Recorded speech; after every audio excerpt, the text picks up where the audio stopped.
How are we, everyone? Welcome back to another episode of the Big D podcast on Spunky Spectrum Sports.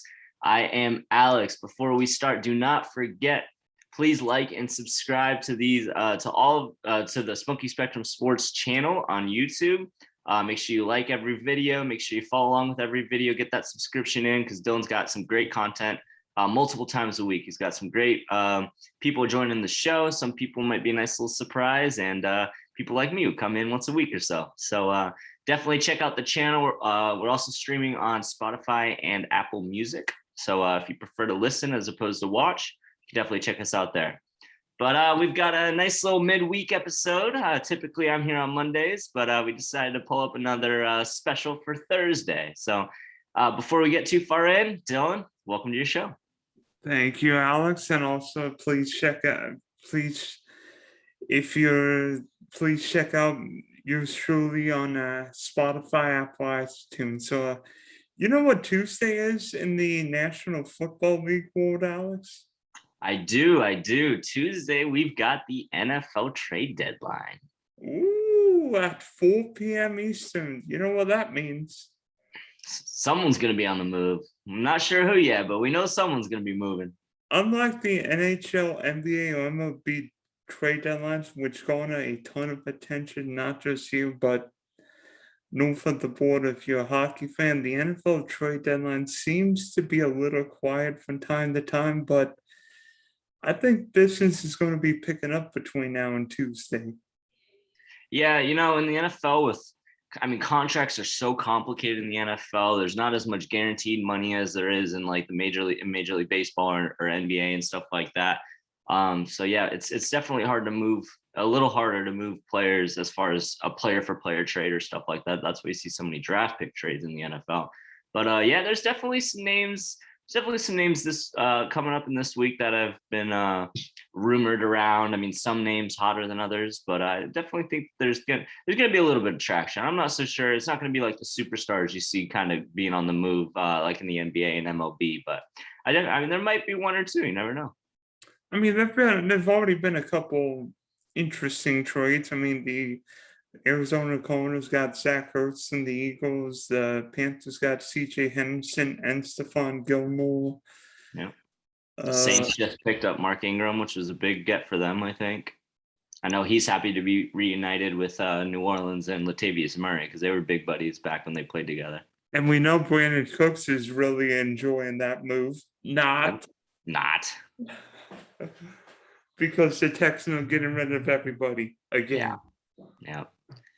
Fortunately, Miami plays them in 2 weeks after we've got to get through the train that is the Buffalo Bills. But hopefully they get rid of everyone by then. So I don't think Buffalo's getting rid of Josh Allen and Stephon Diggs. I don't think so. Yeah, I think it's definitely going to be an uphill battle for Miami on Sunday. But hopefully they can turn it around with Houston the next week.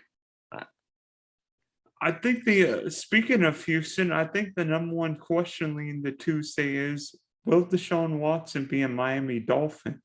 Right. That's definitely been the talk of the NFL since as long as I can remember. I mean, it seems like this rumor has been going around practically since we drafted Tua, which is just ridiculous. It's the Houston Chronicle or something like that reported that there's a tentative agreement with Miami.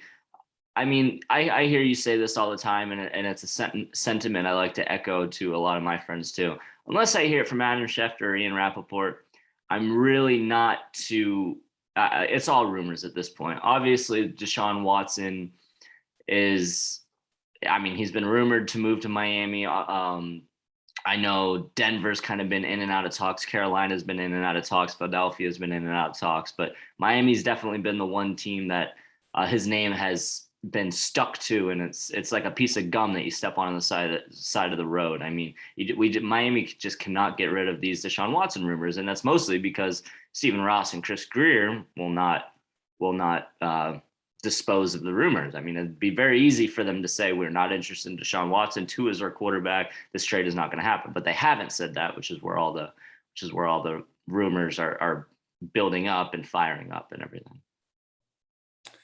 Yeah, and then you've got how many sexual assault allegations of complaints, police reports, and it just creates one mess because because I think the Dolphins want to make this move, but they sort of can't because they don't know whether Watson would be on the exempt list, suspended, or potentially face legal trouble down the road because the Dolphins don't want to give up 3 first-round picks if Watson's suspended. Right. I mean, it's a weird spot Miami's in. It's a situation that I just don't understand. I mean, considering that Deshaun Watson has 22 sexual assault allegations lingering over his head, we're not sure what the result of that is going to be. No one knows what the result of that's going to be. Why Miami would be so keen to push a trade through at this trade deadline instead of just letting it go till the end of the season, till off season, give Tua the rest. I mean, Tua's played a season, not even a full season, a season and a half, maybe. I mean, it blows my mind why Miami would even be considering making a trade at this point of the season.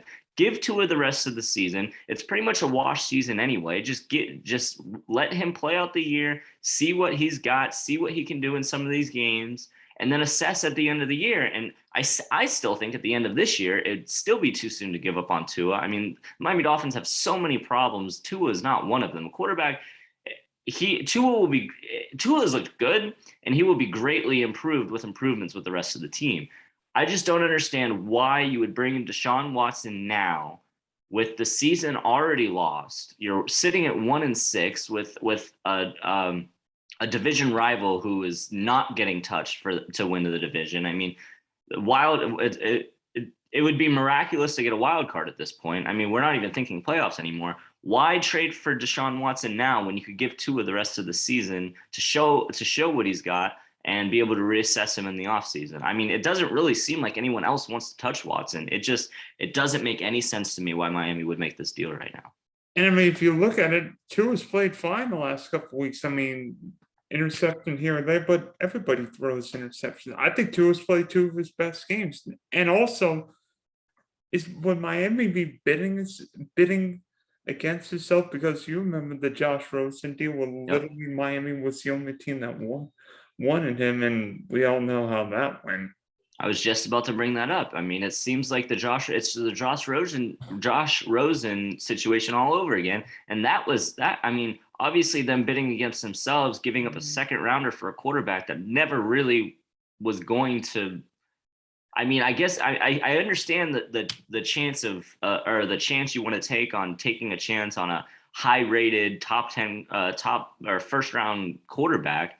I mean, obviously Miami's had quarterback issues and they're going to try and do everything to do that. But Josh Rosen wasn't the guy. Giving up a second round pick was not the move, and obviously didn't pan out, especially considering the fact they were bidding with themselves. So yeah, I mean, it definitely seems like deja vu all over again. It's like Groundhog Day as far as these. I mean, giving up 3 first round picks for a guy who might be in jail next year. I don't understand it. Yeah, that wouldn't go well in Miami. Although it might create another Miami Vice episode. Right. Honestly, I mean, the only thing that makes sense to me, and this will be the last thing I say on it, but the only thing that I can understand about why this Deshaun Watson move would happen is the sole purpose of Chris Grier trying to save his job. He's trying to do any last ditch effort because his draft picks have been hit or miss. He's had a couple hits and a lot of misses. Obviously, the coaching staff, you got to put a little bit of that on Brian Flores, but the general manager still has a say in all of that. I think Chris Grier, he's thinking the only way I can possibly save my job as the GM of the Miami Dolphins is to take a chance on Deshaun Watson, and it hit. And jury's out on if that'll happen. Literally, the jury is out on Deshaun Watson, and we'll see what happens. But in my opinion, I think the Dolphins would be stupid to trade for him by Tuesday.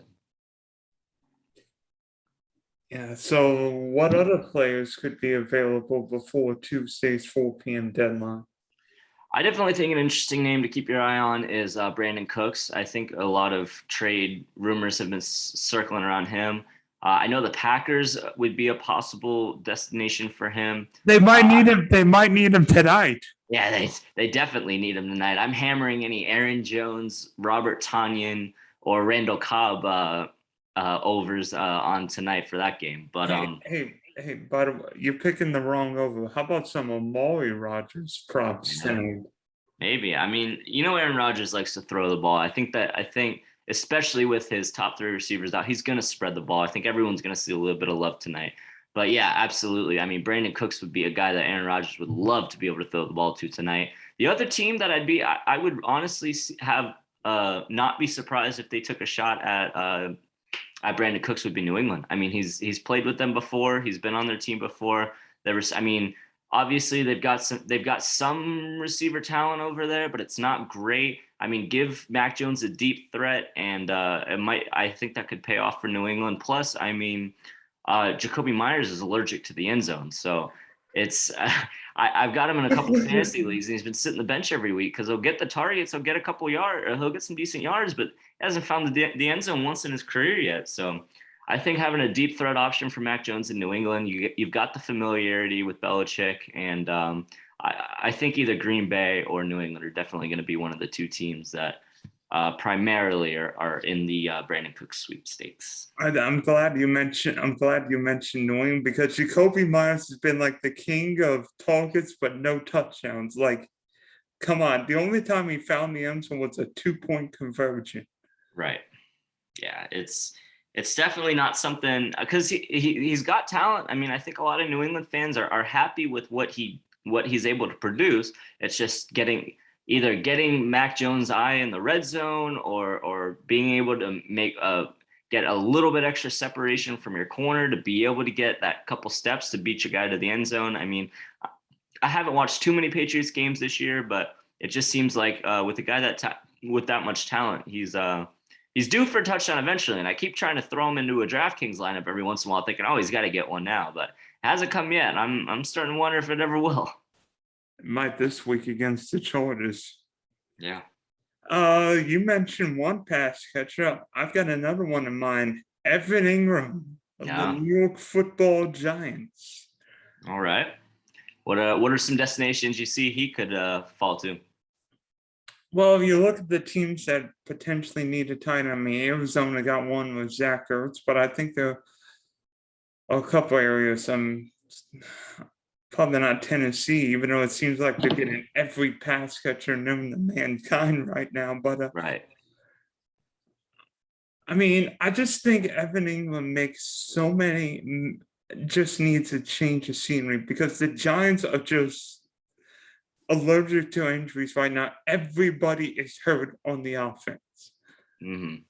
I mean, just get him out of New York. Just get him out of New York. I mean, just get him out of New York and let him play with. I mean, heck, he might even make sense with Buffalo now because Dawson Knox is out a few weeks.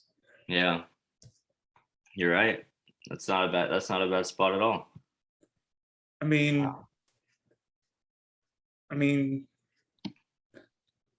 some of these teams, I think Engram would make sense because I don't think the Giants have used him properly. I think he's more a pass catcher. He's got so much talent. I mean, we've been waiting to see Engram blossom into a star, and he's just, he's like, yeah.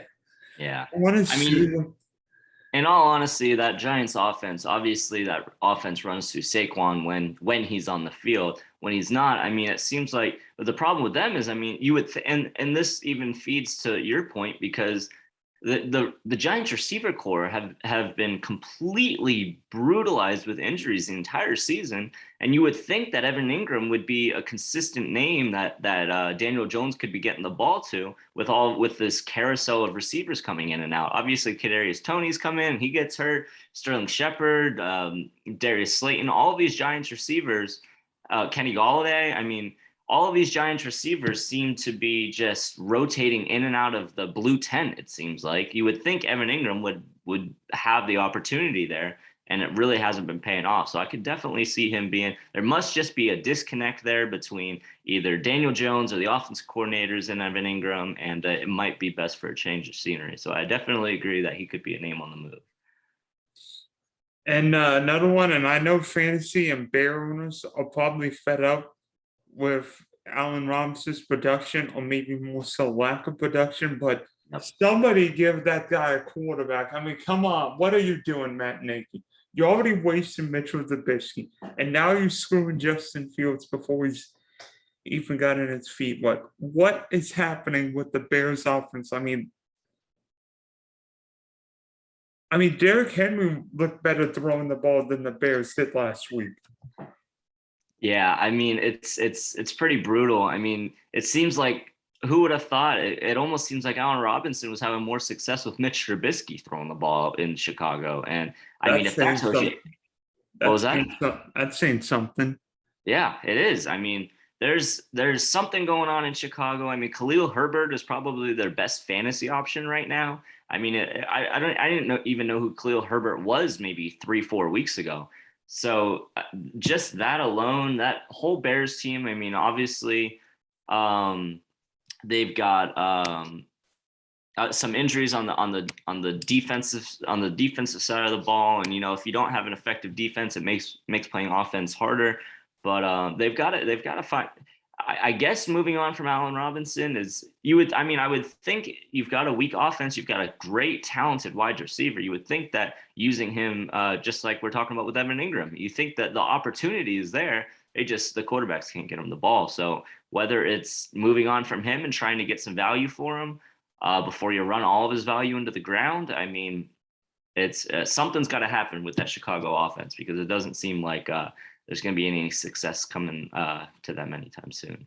Maybe getting an competent offensive line would help. Yeah, Fields and Robinson. Trust me, I know all about having an incompetent offensive line, how much that can hurt your offense. So trust me, I'm with you there, Bears fans. It's a rough life. But let me see. How about some teams that you think should add first and then sell? Well, let's first talk about the buyers. I think there should be a couple of buyers. One, Tennessee. You already made a big move in the offseason getting Julio Jones. You got Ryan Tannehill in the prime for his career. Would anybody say Derrick Henry's the best running back in football right now? If anyone doesn't say Derrick Henry is the best running back in football, that's the bigger question, because I think it's pretty unanimous at this point. Yeah. You've got AJ Brown, who's over his whatever illness it was. Eating not just food, but footballs and touchdowns. Julio's at the backside of his group, but he's still a Hall of Fame wide receiver. For sure. If the Titans secondary has been a big problem the last couple of years. I'm thinking if I'm Tennessee, if I'm Mike Vrabel and company, there's one guy I'm looking to get before the trade deadline. And it's a guy you know very well, Xavier Howard. I know Xavier Howard's not been himself this year, but Tennessee and Miami basically are like the same, run very similar schemes. You've got a Patriot run scheme in Nashville, a Patriot run scheme in Miami. So there wouldn't be much adjustment. Plus, Xavier Howard would get that extra adrenaline being back in a playoff hunt with a more competent offense. Yeah.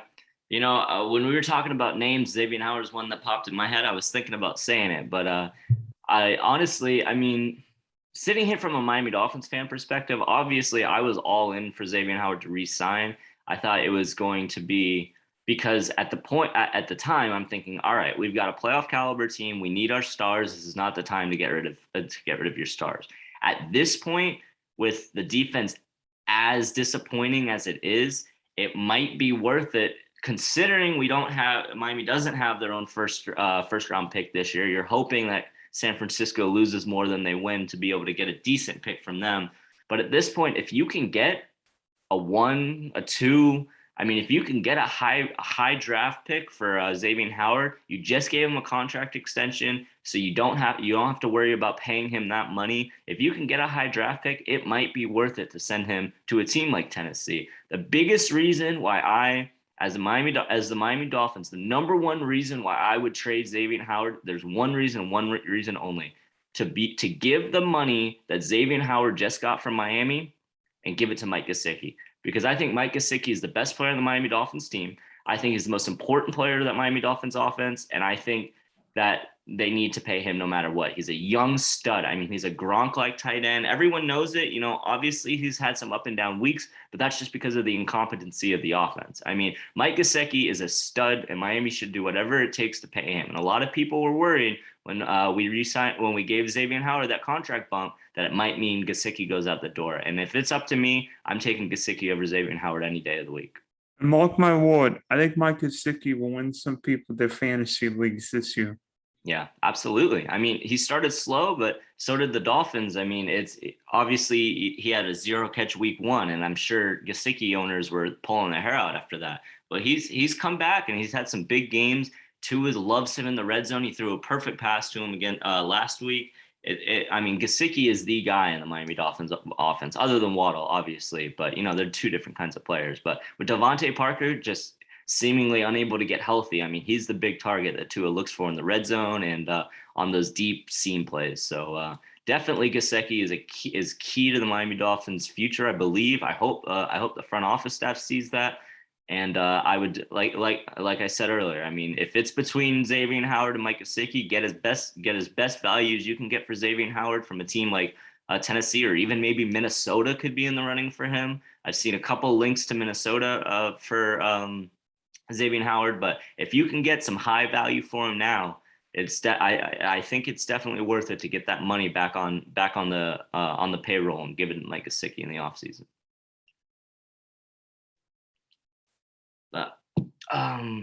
Any other teams that you think should add first rather than sell? Or Green Bay, can you please get a wide receiver in the next 4.5 hours? Right.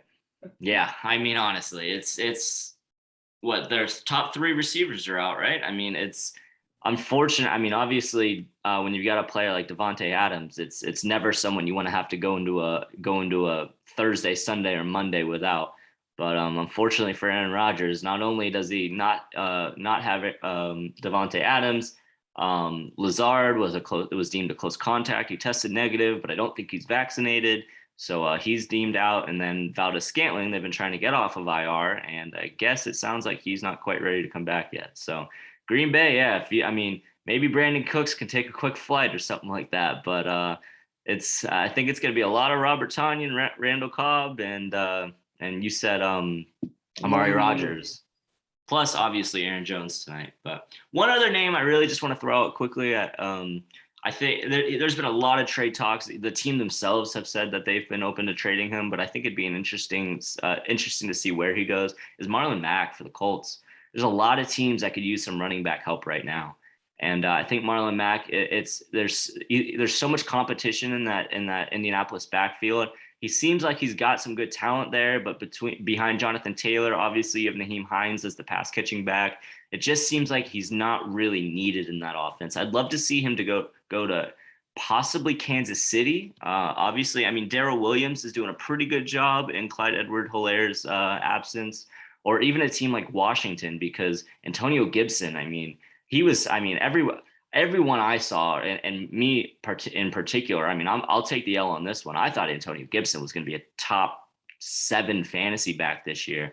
Obviously, Ryan Fitzpatrick going down early, I held a big part of that success going because I was confident in Ryan Fitzpatrick in that offense. But Antonio Gibson has been one of the biggest busts this season for fantasy, and whether he's got that shin injury, they're saying he's kind of here to play, but I mean, one little setback and it might be the JD McKissick show over there. And if they could bring in someone like Marlon Mack, it might help them shore up that running back room. So just an extra little player who I know the Colts have been talking about looking for trade options for him, and just a couple of teams I think might be looking at him.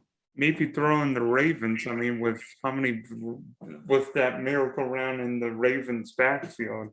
Right. Yeah. I mean, the Ravens seem like they'll take any running back off the street at this point. Any veteran who's been in the league for a couple of years, they're ready to take a chance on him. I've also seen the Chargers linked to Marlon Mack. I'm not. What? Wait a minute. Don't they have Austin Eckler? Yeah, I saw an article. I think it was CBS Sports said that the Chargers would be the most likely place for Marlon Mack to go. I had the same reaction. I'm just bringing it up because I saw the article about it, but I really don't see. I mean, obviously, Austin Eckler is the guy, and with the Chargers behind them, they've got Justin Jackson. They've got, I don't even know if they still have Kalen Ballage anymore, but I don't think running back is the issue for them, and I'm not quite sure why why CBS would think that Marlon Mack might be a guy there, but just a couple teams, a couple that I think Marlon Mack because Indy says that he could be on the move, a couple places he might end up.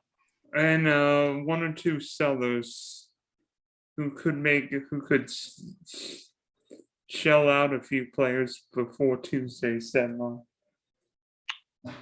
A couple teams that might be selling. I mean, it seems like Houston's selling the house, so I wouldn't be surprised if they sell a couple more pieces. I mean, their Bill O'Brien has practically mortgaged away all of their future draft picks, it seems like, and it doesn't seem like that'll stop anytime soon.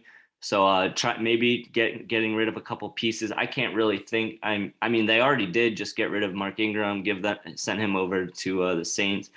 Brandin Cooks obviously is someone who seems to be a high potential guy to be on the move.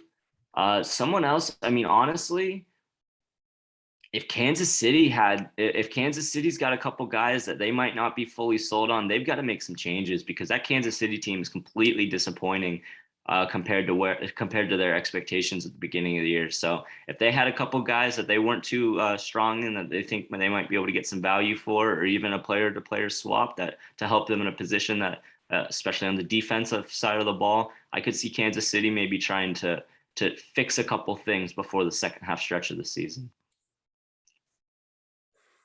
I can't believe I'm saying this, because with a Hall of Fame coach, Hall of Fame general manager, and Hall of Fame quarterback, this team is usually contending for Super Bowls. But I think we're seeing the end of the era for Pete Carroll, John Schneider, and Russell Wilson. I think it's time. Yeah. I think it's time. Russell Wilson carried this franchise for way too long. Yeah. Way too long. But I think we're seeing with the Seattle Seahawks now. They cannot draft. They have whiffed on way too many draft picks, whiffed on way too many free agents. I mean, Seattle's two best draft picks the last 4 or 5 years have been DK Metcalf and Michael Jackson.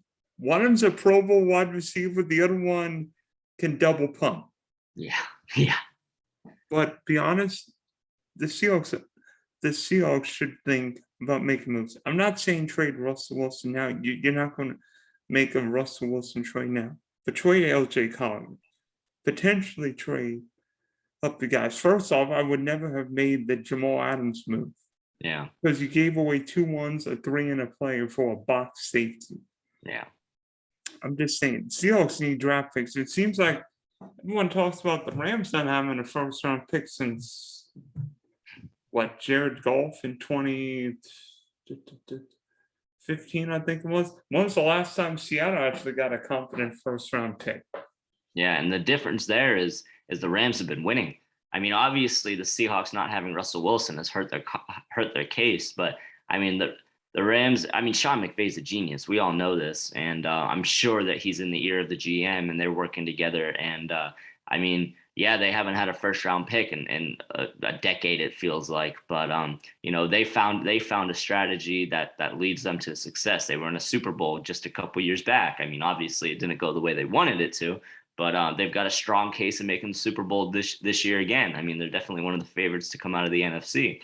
So, I mean, that's the difference between a team trading draft picks for assets and actually using them now for current success, as opposed to trading assets for draft picks, flipping that, trading assets for draft picks, and not really How about the Matthew Stafford or Jamal Adams trade? I'm just saying, Matthew Stafford might win the MVP, and Jamal Adams is Jamal Adams. I think that was one of the most beautiful NFL trades I've seen in a very long time, because not for Jared Goff though. Right. Jared Goff was obviously the worst recipient of that. But I mean, as far as even from Detroit's perspective, not necessarily Jared Goff, but from Detroit's perspective, I mean, to be in the cellar of the NFL for that long, obviously Matthew Stafford was a great quarterback, but he wasn't getting you anywhere. I mean, I believe they got because they also received a high draft pick in return for that, right? Two for ones and a three. Right. So I mean, with Matt Stafford, yes, he's a great quarterback. You're getting Jared Goff, he's not to the quality of Matt Stafford. I think Matt Stafford is clearly a better quarterback than Jared Goff. But you needed a change in Detroit. I mean, things have to change. Obviously, they had a head coaching change. Obviously, I mean, you do the quarterback swap, but you also get some high draft pick assets in return for it. I definitely think at the end of the day, it's not necessarily a now win for Detroit, but I think it's got a potential for a future win down the line for Detroit. And obviously the Rams, I mean, they came out beautifully out of that trade. So it really, I mean, I think that, like I said, I think that was one of the most beautiful NFL trades I've ever seen, just because of, I mean, obviously Detroit wasn't a trade away from being a contender. I mean, they haven't been a contender practically their entire franchise. And one trade isn't going to do that. But I think that trade was necessary because they needed to move on from Matthew Stafford and to be able to get a competent quarterback who has NFL experience plus some high value draft picks. I mean, I think it ended up being a win-win for everyone. It wasn't going to fix the Detroit Lions like it fixed or like it improved the LA Rams, but I think it's a step towards the progress. And I think Detroit's got a good future. I mean, I think obviously there's nowhere else to go but up at this point, but I love Dan Campbell as a head coach. I think that they've got some pieces there that they can work around. DeAndre Swift is a solid running back. They need some receivers. They've got solid running back. Solid. I don't think they're five better than DeAndre Swift right now. Exactly. So I mean, you've got a top 3 to 5 tight end in Hawkinson. I mean, you've got some pieces there to set you up for the future. It's just a matter of taking that next step and either sticking with Goff or going with a different quarterback route, maybe a young guy, but just getting some receivers, getting some help, and really just solidifying that team to give them finally an opportunity to be a contender. Yeah, I think it's going to be interesting to see what the Lions do, not just here, but going forward, because I mean, Goff's got a lot of money on that contract. And I mean, 2022 is not shaping up as a great QB draft, but, you know, depending on the Lions, so going to have a top 4 or 5 picks, so they could get a quarterback, or maybe they wait for one of the kids in 2023, whether it be a Bryce Young from Alabama, CJ Stroud from the Ohio State. That's going to be one to see.